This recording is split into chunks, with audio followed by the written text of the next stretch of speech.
Hello dear students, আমার আজকের ক্লাসে তোমাদেরকে আমি স্বাগত জানাচ্ছি। আজকে আমি তোমাদেরকে আর্টিকেল পড়াবো।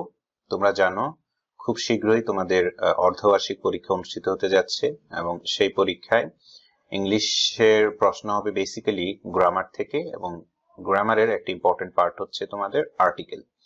সো আর্টিকেল বিষয়ে এখনো কোনো ক্লাস তোমাদের নেওয়া হয়নি। সো আজকেই আমি আর্টিকেলের একদম A to Z আমি তোমাদেরকে বুঝিয়ে দেব, এবং তোমরা যদি ক্লাসটি মনোযোগ দিয়ে করো আশা করছি যে তোমরা আর্টিকেল সম্পর্কে খুব ভালো বুঝতে পারবে। So let's start the class. প্রথমে আমরা জেনে নেই আর্টিকেল।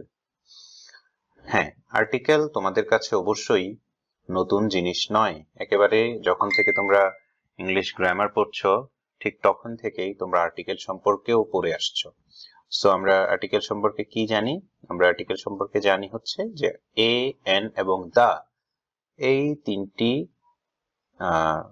ওয়ার্ডকে বলা হয় আর্টিকেল। হ্যাঁ, সো আর্টিকেল কি কাজ করে?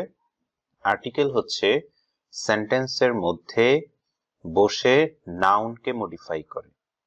সো যেহেতু এটা সেন্টেন্সের মধ্যে বসে নাউনকে মডিফাই করে, সুতরাং সেই দৃষ্টিকোণ থেকে এটা মানে আর্টিকেল গুলো, যে তিনটা আর্টিকেল আমাদের আছে, এরা প্রত্যেকে একটি অ্যাডজেক্টিভ। সো পার্টস অফ স্পিচের মধ্যে আর্টিকেলের কাজ হচ্ছে নাউনকে মডিফাই করা, সুতরাং সেই দৃষ্টিকোণ থেকে পার্টস অফ স্পিচের মধ্যে তারা পড়ে হচ্ছে অ্যাডজেক্টিভে। সো আর্টিকেল সম্পর্কে তোমরা যদি এতটুকু জানো তাহলে যথেষ্ট। আচ্ছা, তারপরে আসি, আমরা আর্টিকেল সম্পর্কে জানি আর্টিকেল দু প্রকারের আর্টিকেল আছে। অনেকে মনে করে আর্টিকেল তিন প্রকার, কারণ কেউ মনে করে এ, এন এবং দা এই তিন প্রকারের আর্টিকেল। আসলে ওগুলো কোনো প্রকারভেদ নয়। আর্টিকেল হচ্ছে দু প্রকার, একটাকে আমরা বলি ইনডেফিনিট আর একটাকে আমরা বলি ডেফিনিট আর্টিকেল। একটা হচ্ছে ইনডেফিনিট আর্টিকেল আর একটা হচ্ছে ডেফিনিট আর্টিকেল। ইনডেফিনিট আর্টিকেল মিন হচ্ছে অনির্দিষ্ট। সে যে নাউনকে মানে ইনডেফিনিট আর্টিকেল গুলো যে নাউনকে মডিফাই করবে সেই নাউনগুলো অনির্দিষ্ট। নির্দিষ্ট করে বলা হবে না যে তারা কে বা কোন ব্যক্তিকে বা কোন বস্তুকে তারা মডিফাই করছে। On the other hand, definite article হচ্ছে সে আর্টিকেল, একটা মাত্র আর্টিকেল দা। সে হচ্ছে সে কি করবে? সে হচ্ছে যে নাউনটাকে মডিফাই করবে সেটাকে নির্দিষ্ট করে একেবারে আঙুল দিয়ে দেখিয়ে দিবে যে আমি ওই ব্যক্তিটিকে, ওই বস্তুটিকে বোঝাচ্ছি। সো এই ইনডেফিনিট এবং ডেফিনিট আর্টিকেলকে একটু ভালোভাবে বোঝার জন্য আমি নিচে একটি এক্সাম্পল আকারে দুটো সেন্টেন্স লিখেছি। তোমরা একটু লক্ষ্য করো, আমি স্ক্রিনে তোমাদেরকে দেখানোর চেষ্টা করছি। I saw a boy and an old man at the corner of our road. এখানে লক্ষ্য করো, আমি একটি ছেলে এবং একজন বৃদ্ধ লোককে আমাদের যে রাস্তা আছে রাস্তার কর্নারে দেখতে পেয়েছি। সো লুক, বয়ের আগে এ দিয়ে বয়টাকে মডিফাই করা হয়েছে যে একটি মাত্র ছেলে। আবার ওল্ড ম্যানের আগে অ্যান বসে ওল্ড ম্যানকে মডিফাই করেছে যে একজন মাত্র বৃদ্ধ লোক। সো এই দুইজন আর্টিকেল দুইটা নাউন বা নাউন ফ্রেজকে এখানে মডিফাই করছে, এবং এই মডিফিকেশনের সময় যেই নাউন গুলোকে তারা মডিফাই করেছে সেখানে কিন্তু আমাদেরকে স্পষ্টভাবে বলা হচ্ছে না যে কোন সেই ছেলে বা কোন সেই বৃদ্ধ লোক। তার মানে এই ছেলেটা পৃথিবী যে কোনো ছেলেই হতে পারে, আবার এই যে বৃদ্ধ লোকের কথা বলছে সেই বৃদ্ধ লোকটা পৃথিবী যে কোনো বৃদ্ধ লোক হতে পারে। এই বৃদ্ধ লোক সম্পর্কে এই সেন্টেন্স যে বলেছে তার যে শ্রোতা তাদের কোনো পূর্ব ধারণা নেই। আমি আবারও বলছি যে এই ছেলে বা এই যে বৃদ্ধ লোকের কথা বলছে, এই বয় এবং এই ওল্ড ম্যান সম্পর্কে এই বাক্যের যিনি শ্রোতা তার কোনো পূর্ব ধারণা নেই। সুতরাং এই দুটোটা নাউনই হচ্ছে ইনডিফিনিট, এবং এই ইনডিফিনিট নাউনকে মডিফাই করেছে হচ্ছে এ এবং এন। এই জন্যেই হচ্ছে আমাদের এই এ এবং এন কে আমরা বলি ইনডিফিনিট আর্টিকেল। আশা করছি তোমরা এটি বুঝতে পেরেছো। ঠিক এর পরের সেন্টেন্সটাকে আমরা একটু পড়ি।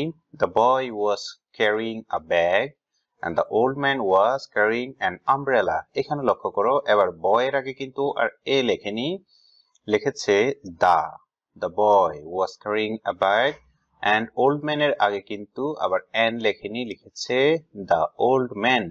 কেন এরকম হলো? কারণ এই মুহূর্তে যেই ছেলেকে আমি এখানে উল্লেখ করছি, যেই ছেলেকে আমি এখানে মডিফাই করার চেষ্টা করছি বা যেই ছেলেকে আমি এখানে ইঙ্গিত করার চেষ্টা করছি, সেই ছেলে সম্পর্কে আমরা অলরেডি জানি। এই ছেলেটি মানে হচ্ছে কোন ছেলেটি? এই ছেলেটি হচ্ছে এই ছেলেটি। সুতরাং আমি এই মুহূর্তে যে ছেলে সম্পর্কে কথা বলছি সেই ছেলে সম্পর্কে আমাদের জানা আছে এবং নির্দিষ্ট করে আমরা বলতে পারছি এই ছেলেটি কে। সেই জন্য তার আগে আমরা আর ইনডেফিনিট আর্টিকেল না বসিয়ে ডেফিনিট আর্টিকেল হিসেবে দা বসিয়েছি। ঠিক আছে? সো কোনো আলোচনায়, কোনো বক্তব্যে যখন প্রথমত কোনো ব্যক্তি বা বস্তু সম্পর্কে কথা বলবো এবং সেই ব্যক্তি বা বস্তু সম্পর্কে যদি শ্রোতার কোনো আইডিয়া না থাকে, সেক্ষেত্রে আমরা তাদেরকে ইনডেফিনিট আর্টিকেল ব্যবহার করে মডিফাই করি। আর তাদের সম্পর্কে যদি আমরা দ্বিতীয়বার আবার কথা বলি অথবা তাদের সম্পর্কে যদি শ্রোতার পূর্ব অনুমান বা পূর্ব ধারণা থাকে, তখন আমরা ডেফিনিট আর্টিকেল ব্যবহার করে মডিফাই করে থাকি। সো এই হলো আমাদের ইনডেফিনিট এবং ডেফিনিট আর্টিকেলের সংজ্ঞা। আমি আশা করি তোমরা এই বিষয়টি ভালো করে বুঝতে পেরেছো। আচ্ছা, তারপরে আমরা যাই, প্রথমে আসি ইনডেফিনিট আর্টিকেল। ইনডেফিনিট আর্টিকেল হিসেবে কে কে বসে? ইনডেফিনিট আর্টিকেল হিসেবে বসে এ এবং এন। হ্যাঁ, এদের ব্যবহার আমরা পরে জেনে নেব। সো সাধারণত সিঙ্গুলার কাউন্টেবল নাউনের পূর্বে বসে ইনডেফিনিট আর্টিকেল, যেমন এ বুক, আ বয়, অ্যান অ্যাপল, এগুলো। ঠিক আছে? সো তারপরে আসি আমরা ডেফিনিট আর্টিকেল। ইনডেফিনিট আর্টিকেল এবং ডেফিনিট আর্টিকেল সম্পর্কে আমি শুরুতেই তোমাদেরকে একদম ক্লিয়ার করে দিয়েছি। হ্যাঁ, সো আমরা ডেফিনিট আর্টিকেল হিসেবে আমরা কাকে ব্যবহার করি? একটি মাত্র ওয়ার্ড, সেটা হচ্ছে দা। যেমন দ্য বুক, দ্য বয়। ঠিক আছে? সো আমরা ডেফিনিট এবং ইনডেফিনিট আর্টিকেল সম্পর্কে বিস্তারিত জেনে নিলাম। এখন আমরা এদের ব্যবহার সম্পর্কে জানবো। সো প্রথমেই আমরা জানবো use of indefinite article. Okay, indefinite article মানে কি? আমরা জানি ইনডেফিনিট আর্টিকেল মানে হচ্ছে এ এবং এন্ড।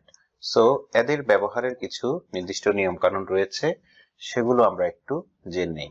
সো আমি এখানে একটা বক্সের মধ্যে দুই পাশে, এক পাশে আমি ইউজ এ এর ইউজ দেখিয়েছি, আরেক পাশে আমি এন এর ইউজ দেখিয়েছি। তোমরা ঠিক এইভাবে, আমি যেভাবে তোমাদেরকে স্ক্রিনে শো করছি, ঠিক এভাবে তোমাদের খাতায় একটু নোট নিয়ে রাখবে, তাহলে তোমাদের সাইড বাই সাইড রেখে কম্পারেটিভ স্টাডি করা সম্ভব হবে। মনে রাখবে এ এবং এন এর ইউজের মধ্যে এমন কিছু কনফিউজিং ব্যাপার আছে যেগুলোকে তোমরা প্রায় পরীক্ষার হলে নিজেদের মধ্যে তোমরা গুলিয়ে ফেলো। সো সেই জন্যেই যাতে গুলিয়ে না ফেলা হয়, বিষয়টা সম্পর্কে স্বচ্ছ এবং স্পষ্ট ধারণা তোমার মাথার মধ্যে গ্রথিত হয়ে যায়, সেই জন্য আমাদেরকে কম্পারেটিভ স্টাডি করতে হবে। আর কম্পারেটিভ স্টাডি মানে হচ্ছে তুলনামূলক স্টাডি করা, তুলনামূলক। সেই জন্য আমাদেরকে পাশাপাশি রেখে পড়তে হবে। ঠিক আছে? পাশাপাশি রেখে পড়তে হবে, যাতে আমি এক দৃষ্টিতে দুটোরই আলাদা যে নিয়ম আছে সেগুলো আমি এক দৃষ্টিতে দেখতে পাই। সো আসো প্রথমে দেখি এ। লক্ষ্য করো, 1 নাম্বার পয়েন্টে লিখেছি কনসোনেন্ট সাউন্ডের পূর্বে, যেমন a cat, a beer, a one টাকা note, a one way street। লক্ষ্য করো, এখানে আমি কিন্তু বলিনি যে কনসোনেন্টের পূর্বে, আমি স্পষ্টভাবে এখানে সাউন্ডকে বোল্ড করে দিয়েছি। তার মানে হচ্ছে আমরা যে ছোটবেলা থেকে শুনে এসেছি কনসোনেন্টের আগে হয় এ আর ভাওয়েলের আগে হয় এন। কথা ঠিক আছে, বাট আবার ঠিক নেই।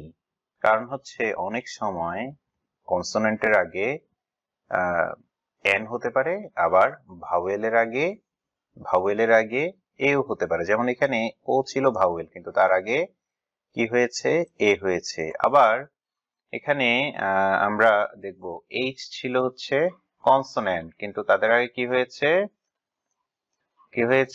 এন হয়েছে। সুতরাং এখানে কনসোনেন্ট বা ভাওয়েলের উপর আমার আর্টিকেল ডিপেন্ড করছে না, বেসিক্যালি ডিপেন্ড করছে আমার সাউন্ডের উপর।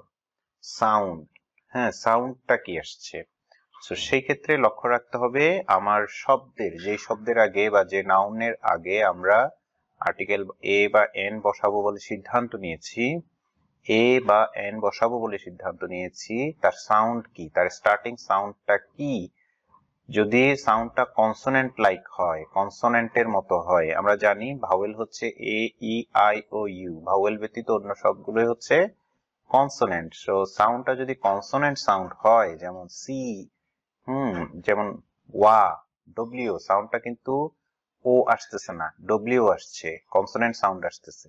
সো সাউন্ড যদি এরকম কনসোনেন্ট হয়, তার পূর্বে আমি এ বা এন বসাবো, এ বিষয়ে লক্ষ্য রাখতে হবে। So for example, a cat, a bear, a one, হ্যাঁ, টাকা note, a one way street. So বিষয়টা এখানে খুব ভালোভাবে লক্ষ্য রাখো, ওয়ান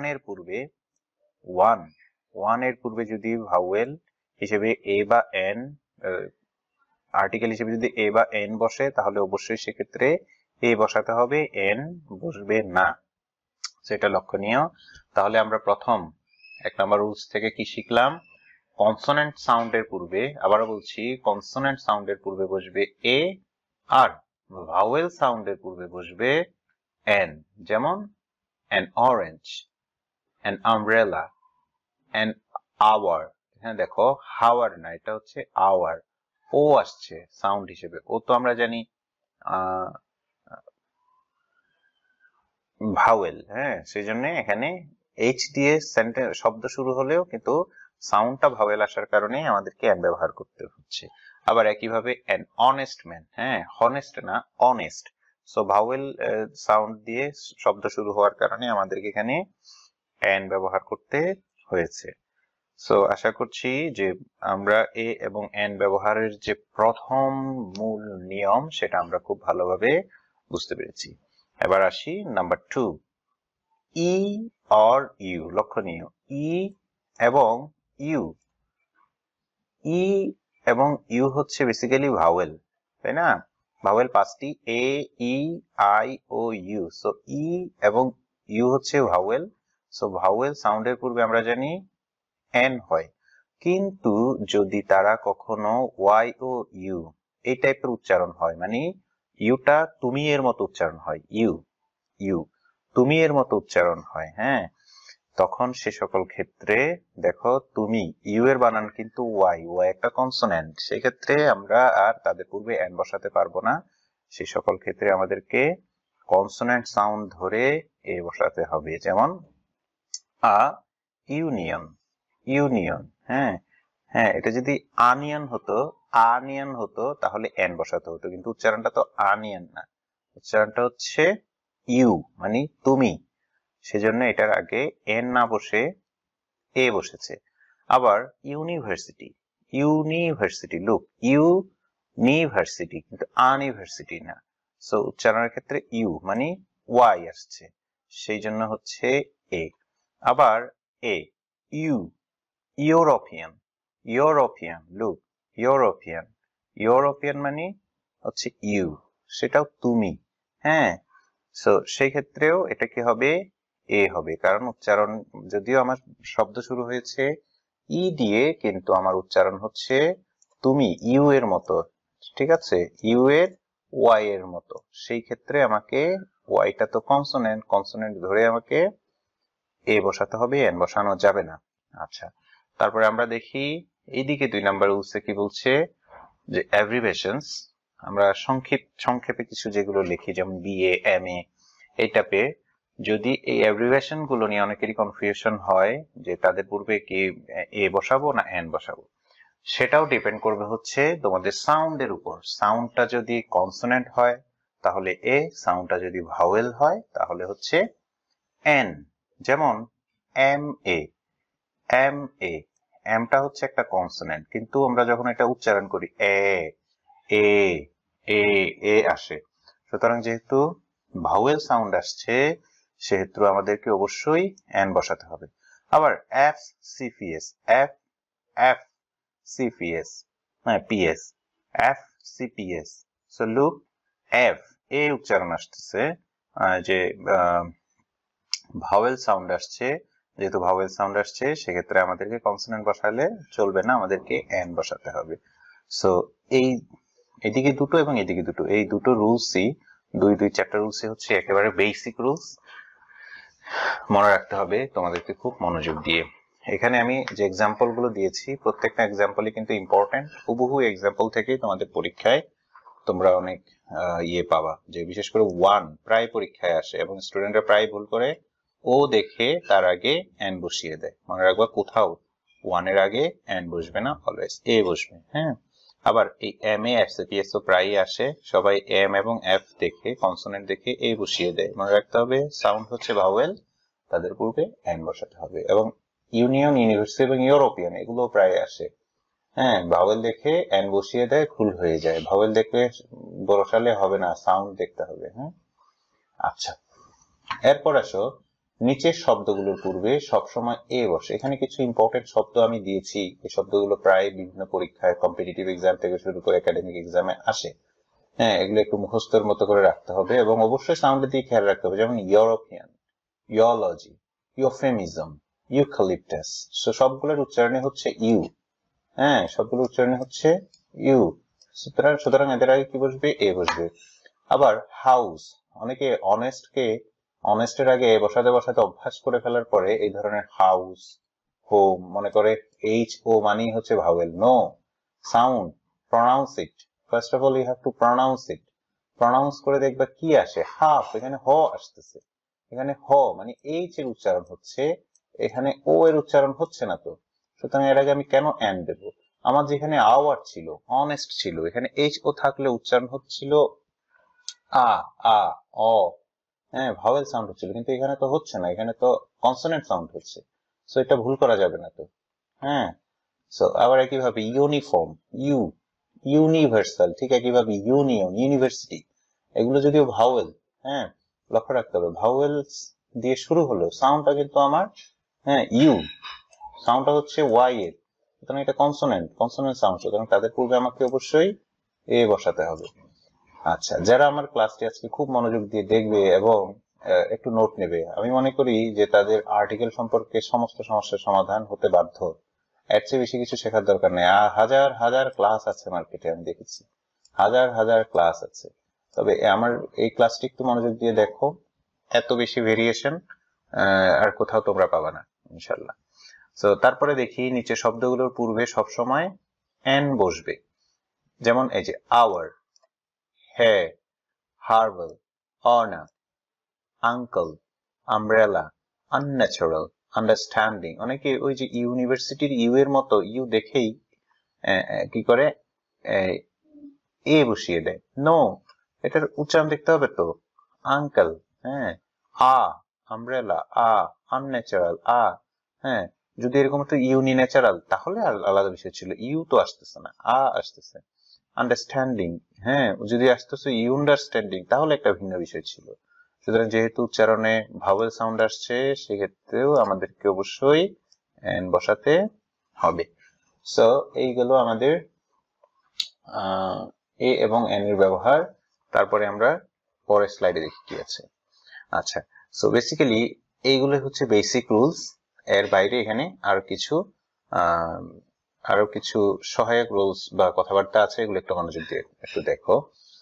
নন কাউন্টেবল নাউন, আমরা জানি গণনার ভিত্তিতে নাউনকে দুই ভাগে ভাগ করা যায়, কাউন্টেবল নাউন এবং নন কাউন্টেবল বা আনকাউন্টেবল নাউন। কেউ আনকাউন্টেবল বলে, কেউ নন কাউন্টেবল বলে। হ্যাঁ, বিশেষ করে সো নন কাউন্টেবল নাউনের পূর্বে আর্টিকেল বসে না। যে সকল নাউনকে কাউন্ট করা যায় না তাদের পূর্বে আর্টিকেল বসে না। কিন্তু কথা আছে, নন কাউন্টেবল নাউন গুলো যদি কোনো পরিমাণ বা কোনো পরিমাপক বা কোনো ধারক পাত্রে রাখা হচ্ছে এবং বলার ক্ষেত্রে ওই নাউনের চাইতেও ওই পাত্রটাকে আগে আসতেছে এবং সেই পাত্রটাকেও সহ বুঝাচ্ছে, তখন আমাদেরকে কিন্তু আর্টিকেল বসাতে হবে। এ বা এন তখন হতে পারে। যেমন ওয়াটার একটা নন কাউন্টেবল বা আনকাউন্টেবল নাউন, এর পূর্বে কোনো অবস্থাতে আর্টিকেল বসার সুযোগ নেই। হ্যাঁ, যেহেতু ওয়াটার আমরা গুনতে পারি না, কিন্তু আমরা ওয়াটার যদি একটা বোতলে নেই বা একটা গ্লাসে নেই, তখন আমরা ওই বোতল ওই গ্লাসকে বলতে পারি a glass of water, a bottle of water. ঠিক কিভাবে ব্রেড হচ্ছে কি আনকাউন্টেবল, কিন্তু ব্রেডকে যদি স্লাইস করি তখন আমরা বলতে পারি আ স্লাইস। লক্ষ্য রাখতে হবে স্লাইস অফ ব্রেড, হ্যাঁ, এ ব্রেড না, এ স্লাইস অফ ব্রেড। আচ্ছা, সো এটা গেল কোনো পেশা বা কাজের ফ্রিকোয়েন্সি বুঝাতে এন বসে, হ্যাঁ, কাজ বা পেশার পূর্বে his father is a banker, হ্যাঁ, তারপরে he comes thrice a week, frequency বুঝাতে আমরা এ বা এন ব্যবহার করি। তারপর আরো আছে kind of, sort of, type of phrase সমূহের পর এ বা এন বসে না। লক্ষ্য রাখতে হবে যে কাইন্ড অফ, অনেকে বলে যে হি ইজ কাইন্ড অফ এ বয়, মানে বলার ঠেলায় এ বসিয়ে দেয়, কিন্তু মনে রাখতে হবে এ বসবে না বা এন বসবে না। খাবার, মিল, এটা ইম্পর্টেন্ট, খাবার, মিল, কোন রকমের মিল এর পূর্বে এ বা এন বসে না, মিন্স হচ্ছে কোন আর্টিকেলই বসতে পারে না। ব্রেকফাস্ট, লাঞ্চ, ডিনার, হ্যাঁ, এগুলোর পূর্বে কোন রকমের ইয়ে বসবে না, আর্টিকেল বসবে না। আচ্ছা, এটা গেল। এরপরে আসে এখানে কিছু শব্দ আমি এখানে সংগ্রহ করে এখানে তোমাদেরকে দিয়েছি।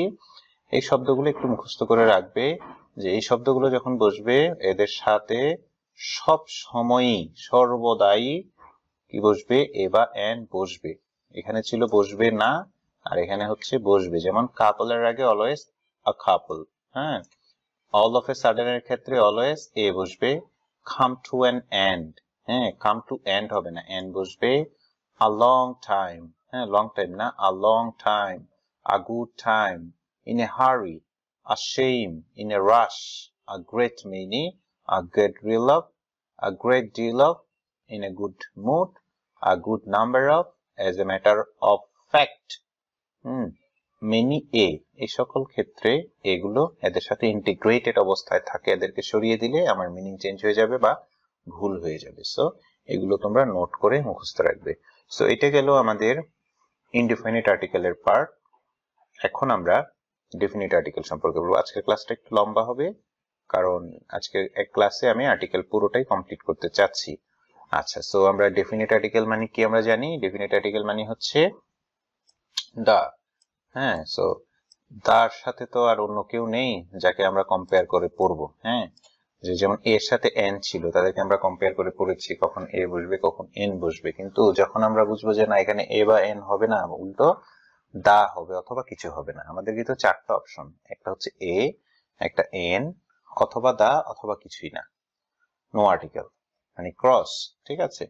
সো দার সাথে তো আর ওরকম এর মতো এন নাই, দার সাথে পড়বো কিভাবে, কোথায় দা হবে আর কোথায় দা বা আর্টিকেল হবে না, ঠিক আছে। সো যেখানে দা হবে সেখানে দা বসাবো, যেখানে আর্টিকেল হবে না সেখানে আমরা ক্রস বসাবো, ঠিক আছে, বা দা হবে না সেটা বসাবো। সো আমরা একটু দ্রুত পড়ে যাব, আমি এখন খুব বেশি এখানে সময় দেব না। তোমরা এগুলো যদি একটু মনোযোগ দিয়ে পড়ো তাহলে খুব ভালো বুঝতে পারবে। নাম্বার 1, কোন নির্দিষ্ট ব্যক্তি, বস্তু বা ধারণা পূর্বে বলা হয়েছে। আমি যখন ডেফিনেশন দিয়েছি তখন এই বিষয়টা ক্লিয়ার করেছি।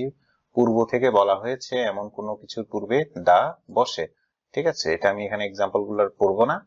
আচ্ছা, তারপরে কখন দা বসে না, প্রপার নাউন বা অ্যাবস্ট্রাক্ট নাউন। প্রপার নাউন বা অ্যাবস্ট্রাক্ট নাউন, আমার তোমার নাম, বা যেমন কোনো অনেস্টি, হ্যাঁ, বা যেগুলো অ্যাবস্ট্রাক্ট নাউন, হ্যাঁ, অনেস্টি, অনার, ডিসঅনার, এগুলোর পূর্বে কি বসবে না, অনেস্টি টনেস্টি এই টাইপের যেগুলো অ্যাবস্ট্রাক্ট নাউন সেগুলোর পূর্বে দা বসে না। আচ্ছা, সুপারলেটিভ ডিগ্রি এর পূর্বে সবসময় আমাদেরকে দা ব্যবহার করতে হয়। সুপারলেটিভ ডিগ্রির পূর্বে দা ব্যবহার না করলে ভুল হয়, এটা মাথায় রাখতে হবে। আর কখন হবে না, দিনের নাম, সপ্তাহের নাম, মাসের নামের পূর্বে কোন অবস্থাতেই দা বসে না, হ্যাঁ। ইন দা এপ্রিল বললে হবে না, হ্যাঁ। His birthday is the July 7 বললে হবে না, হ্যাঁ, এগুলো মনে রাখতে হবে। আচ্ছা, আরেকটা বিষয় 3 নাম্বারটা দিক থেকে একটু পড়ি। সাধারণত রোগের নামের পূর্বে দা বসে না, এটা important, this one is important. সাধারণত রোগের নাম, কলেরা, টাইফয়েড, জন্ডিস, এগুলোর পূর্বে দা বসবে না, কিন্তু ব্যতিক্রম আছে। শুধু এই তিনটা একটু মুখস্থ রাখবে, গাউট, মিজলস এন্ড মামস, এদের পূর্বে কোনো এক অজানা কারণে দা বসে, ঠিক আছে, এটা মুখস্থ রাখতে হবে তোমাদেরকে। তারপরে আসো এদিকে একটু দেখি কাদের সাথে দা বসে। অপসহ তারিখ লিখলে, যদি এভাবে অপ ছাড়া তারিখ লিখি তাহলে দা বসে না, কিন্তু যদি অপসহ তারিখ লিখি তাহলে আমাদেরকে দা বসাতে হবে। যেমন his birthday is the 12th of July, ঠিক আছে। বাট যদি অপ ছাড়া বসি জুলাই 7, তখন দা বসালে চলবে না। আচ্ছা, কারোর সাথে যদি আমরা কম্পেয়ার করি, কারোর সাথে যদি আমরা কম্পেয়ার করি, কম্পারিজনের ক্ষেত্রে যার সাথে তুলনা করা হয়েছে সে প্রপার নাউন হলেও তার পূর্বে দা বসে। আবার বলছি, কম্পারিজনের ক্ষেত্রে যার সাথে কম্পেয়ার করা হয়েছে সে প্রপার নাউন হলেও তার সাথে দা বসে। যেমন Nazrul is the Byron of Bangladesh. Nazrul হচ্ছে বাংলাদেশের বায়রন। এখানে বায়রন হচ্ছে ব্রিটেনের একজন কবি, তার সাথে নজরুলে কম্পেয়ার করা হয়েছে। কিন্তু বায়রন তো আমরা জানি প্রপার নাউন। আবার এখানে বলেছি প্রপার নাউনের পূর্বে দা হয় না, কিন্তু তুলনার ক্ষেত্রে প্রপার নাউনের পূর্বে যার সাথে তুলনা করা হয়েছে তার সাথে দা বসাতে হয়। কিন্তু যাকে তুলনা করা হয়েছে তার নামের পূর্বে কিন্তু দা হয় না। আচ্ছা, তারপরে আসি 5 নাম্বার। এদিকে আমরা দেখি oceans, rivers, seas, gulfs, plural lakes। এখানে একটা কথা আছে plural lakes, এটা অনেকে উল্লেখ করে না। হ্যাঁ, plural lakes এর পূর্বে দা বসে। যে কোনো সাগর, যেমন the Pacific, the Atlantic, the Indian Ocean, river, the Padma, the Nile, তারপর হচ্ছে sea, the bay of bay, sea, এই টাইপের গুলোর পূর্বে সবসময় দা বসে। যেমন the bay of Bengal, Gulf, the Persian Gulf. হ্যাঁ, তারপরে হচ্ছে প্লুরাল লেক। কোনো কিছু লেক আছে যেগুলো অনেকগুলো লেকের সমষ্টি, সে সকল ক্ষেত্রে যদি আমার লেক কথাটির পরে এস থাকে, প্লুরাল বোঝায়, তখন অবশ্যই তার পূর্বে আমরা দা বসাবো। কিন্তু যদি এস না থাকে, সিঙ্গুলার বোঝায়, তাহলে দা বসানো যায় না। এটা এখানে আমি লিখেছি সিঙ্গেল লেকের পূর্বে দা বসানো। যেমন লেক জেনেভা, এখানে দা লেক জেনেভা বললে হবে না। কাপ্তাই লেকের পূর্বে একটা মাত্র লেক, সে তার পূর্বে দা কাপ্তাই লেক বলা যাবে না। হ্যাঁ, কিন্তু যদি এরকম বলে দ্য গ্রেট লেকস প্লুরাল, তখন তার পূর্বে অবশ্যই দা বসাতে হবে। এটা ইম্পর্টেন্ট, এটা মাথায় রাখতে হবে। হ্যাঁ, অপশনস, রিভার, সিজ, গালফস, এগুলোর পূর্বে দা বসে। আচ্ছা, তারপরে আসে মাউন্টেন, পর্বতমালা। পর্বতমালা এর পূর্বে অবশ্যই আমাদেরকে দা বসাতে হবে। যেমন দ্য হিমালয়ান মাউন্টেন, দ্য অ্যান্ডিস। হ্যাঁ, এগুলো হচ্ছে পর্বতমালা, অনেকগুলো পর্বতের সমষ্টি। প্লুরাল মানেই হচ্ছে দা বসবে। হ্যাঁ, এক্ষেত্রে অনেকগুলো পর্বতের সমষ্টি। কিন্তু হিমালয় পর্বতমালা সর্বোচ্চ শৃঙ্গ মানে মাউন্ট কি এভারেস্ট, কিন্তু সে তো একা, সুতরাং তার পূর্বে আর দা বসবে না। মাউন্ট এভারেস্ট, মাউন্ট ম্যাককিনলি, এগুলোর পূর্বে দা বসে না। মনে রাখতে হবে পর্বতমালার পূর্বে দা বসবে, কিন্তু কেবলমাত্র একটি পর্বতের পূর্বে দা বসবে না। এগুলো খুব কনফিউজিং, এই জন্য আমি এগুলো সাইড বাই সাইড দিয়েছি, যাতে তোমরা কম্পেয়ার করে করে পড়তে পারো। আচ্ছা, এবার আসো আর্থ, মুন। আর্থ যদি একটা প্ল্যানেট, কিন্তু আর্থের পূর্বে দা বসে, মুনের পূর্বে দা বসে। কিন্তু যদি অন্যান্য প্ল্যানেটগুলোর পূর্বে দা বা আর্টিকেল বসে না, যেমন ভেনাস, মার্স, স্যাটার্ন, হ্যাঁ, এগুলোর পূর্বে কিন্তু দা বসবে না। সুতরাং মনে রাখবে, আর্থ একটা প্ল্যানেট হওয়া সত্ত্বেও আর্থের পূর্বে অজানা কারণে দা বসে, কিন্তু অন্যান্য কোনো প্ল্যানেটের পূর্বে দা বসবে না। মনে রাখবে আবার, দা বসবে না। তারপর আসো স্কুল, কলেজ, ইউনিভার্সিটি এর পূর্বে দা বসে। হ্যাঁ, স্কুল, কলেজ এবং ইউনিভার্সিটি এর পূর্বে দা বসে। তো এখানে একটা লক্ষণীয় বিষয় আছে, যেমন আমি এভাবে লিখলাম দ্য ইউনিভার্সিটি অফ চিটাগং, ঠিক আছে, দ্য কলেজ অফ নোয়াখালী। কিন্তু কোনো কারণে যদি এটাকে আমি এভাবে লিখি চিটাগং ইউনিভার্সিটি, তখন কিন্তু দা বসানো যাবে না। কারণ স্কুল, কলেজ, ইউনিভার্সিটি এর নাম যদি শুরুতে প্রপার নাউন দিয়ে শুরু হয়, তাহলে দা বসানো যাবে না। চিটাগং ইউনিভার্সিটি লিখলে দা দিব না, কিন্তু ইউনিভার্সিটি অফ চিটাগং দিলে দা দেব। ঠিক একইভাবে নোয়াখালী কলেজ লিখলে দা দেওয়া যাবে না, কিন্তু যদি লিখি দা কলেজ অফ নোয়াখালী, তখন আমরা দা দিতে হবে আমাদেরকে।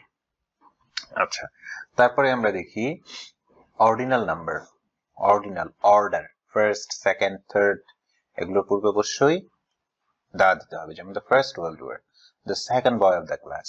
হ্যাঁ, কিন্তু কার্ডিনাল নাম্বার মানে 1 2 3 4 5, এগুলোর পূর্বে দা দেওয়া যায় না। যেমন ওয়ার্ল্ড ওয়ার 1, দা 1 না। হ্যাঁ, এটা মনে রাখতে হবে। নাম্বার 10 এ আসি, যেসব দেশে একাধিক স্টেটস নিয়ে গঠিত তাদের পূর্বে দা বসে। এটা important, this one is important, very important. হ্যাঁ, একাধিক স্টেটস নিয়ে গঠিত কিছু কিছু দেশ আছে যেগুলো হচ্ছে যুক্তরাষ্ট্রীয় কাঠামো, মানে অনেকগুলো স্টেট নিয়ে, অনেকগুলো অলমোস্ট স্বায়ত্তশাসিত অনেকগুলো স্টেটস নিয়ে গঠিত। যেমন ইউএসএ তে স্টেটস আছে 52, হ্যাঁ, তারপর ইন্ডিয়াতে স্টেটস আছে মেবি 29, এই টাইপের। সো আলাদা আলাদা স্বায়ত্তশাসিত, বাট ইন্ডিয়া স্টেট থাকলেও কিন্তু এখানে ইউনাইটেড ইউনাইটেড এই টাইপের কোনো লেখা নেই, এটা আবার তোমরা কনফিউজ হয়ে যাবে। সো যে সকল অনেক দেশগুলো অনেকগুলো স্টেটস নিয়ে গঠিত এবং তাদের নামের মধ্যেই তার উল্লেখ আছে, ওই সকল, তার আবার বলছি নামের মধ্যেই তার উল্লেখ আছে, সে সকল দেশের পূর্বে দা বসে, যেমন the USA, the United Kingdom, ঠিক আছে।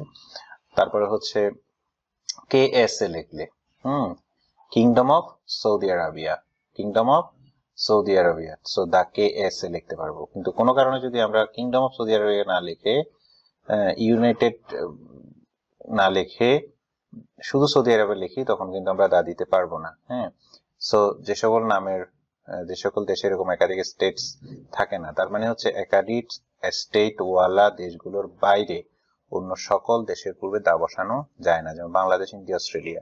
এখন লক্ষণীয়, আমি শুরুতে বলে দিয়েছিলাম ইন্ডিয়াতে অনেকগুলো স্টেট আছে, কিন্তু তার পূর্বে দা বসবে না, কারণ হচ্ছে ইন্ডিয়ার নামের মধ্যে সেই যে স্টেটস আছে সেটার উল্লেখ নেই। হ্যাঁ, একক একটা নাম। আচ্ছা, তারপরে আসো যুদ্ধ, এর পূর্বে যে কোনো রকমের যুদ্ধের পূর্বে দা বসবে, যেমন the liberation war, the world war second. তারপর হচ্ছে কোনো খেলার নামের পূর্বে দা বসে না, ফুটবল, ক্রিকেট এগুলোর পূর্বে দা বসবে না। নেশন, জাতি, এখানে একটা বিষয় এটাও ইম্পর্টেন্ট, জাতি এর পূর্বে দা বসে, যেমন দা ইংলিশ মানে ইংরেজ জাতি বোঝাচ্ছে, দা বাংলাদেশি বাংলাদেশি জাতি বোঝাচ্ছে। কিন্তু ইংলিশ দিয়ে যদি জাতি না বুঝিয়ে ভাষা বুঝায়, এখানে খেয়াল করো 10 নম্বরে, এখানে খেয়াল করো, ভাষার পূর্বে তো দা বসবে না, জাতির পূর্বে দা বসবে, ভাষার পূর্বে দা বসবে না। সো ইংলিশটা একটু লক্ষ্য রাখতে হবে, জাতি বুঝাচ্ছে না ভাষা বুঝাচ্ছে। জাতি বুঝালে দা বসাবো, কিন্তু ল্যাঙ্গুয়েজ বুঝালে দা বসানো যাবে না। আচ্ছা, কোনো বিষয় বা খেলার নামের পূর্বে, এটা তো আমি বলছি, কোনো বিষয়, এখানে খেলার চলে আসছে ভুলে, সাবজেক্ট বুঝালে তার পূর্বে দা বা আর্টিকেল বসে না, যেমন ম্যাথ, ফিজিক্স, এদের পূর্বে আর্টিকেল বা দা বসে না। আচ্ছা, সো এই ছিল আমাদের ডেফিনেট আর্টিকেলের ব্যবহার। মোটামুটি আমি যা বলেছি এগুলোই যদি তোমরা মাথায় রাখতে পারো একটু নোট নিয়ে, তাহলে যথেষ্ট। এখানে একটা নোট আমি দিয়েছি, mosque, church, school, college, university, market, এইসব স্থানে আমরা সাধারণত দুইটা কারণে যেতে পারি। একটা কারণ হচ্ছে যে সকল কারণে এই জিনিসগুলো তৈরি করা হয়েছে সেই সকল কারণে, যেমন মস্কে আমরা প্রে করতে চাই, চার্চে আমরা প্রে করতে যাই, স্কুলে পড়াশোনা করতে যাই, কলেজে পড়াশোনা করতে যাই, ইউনিভার্সিটিতে পড়াশোনা করতে যাই, মার্কেটে বাজার করতে যাই, কোর্টে আদালতের কাজে যাই, হসপিটালে আমরা চিকিৎসা নিতে যাই। এটা হচ্ছে ওই স্থানগুলোর প্রাইমারি পারপাস, যেই পারপাসে সেগুলোর মূল কাজ, সেই কাজে যদি যাই তাহলে আমরা দা দিব না। কিন্তু যদি সেই কাজে না যাই, ভিন্ন কোনো কাজে যাই, যেমন মস্কে আমি নামাজ পড়তে না গিয়ে দেখতে গেলাম, পরিদর্শন করতে গেলাম, স্কুলে আমি বেড়াতে গেলাম, মার্কেটে আমি ঘুরতে গেলাম, শপিং করতে না গিয়ে, তখন তাদের পূর্বে দা বসাতে হবে। আশা করি তোমরা ক্লিয়ার। সো আজকে এতটুকুই ছিল, আশা করছি তোমরা সকলে খুব ভালো বুঝতে পেরেছো। ক্লাসটি একটু বারবার মনোযোগ দিয়ে ঘুরিয়ে ঘুরিয়ে দেখবে এবং অবশ্যই খাতায় নোট নিবে। যারা আমার এই ক্লাসটি টপ টু বটম একটু মনোযোগ সহকারে দেখবে, আমি আশা করি তাদের আর্টিকেল বিষয়ে কোনো সমস্যাই আর কখনো হবে না। So that's all for today. Thank you so much.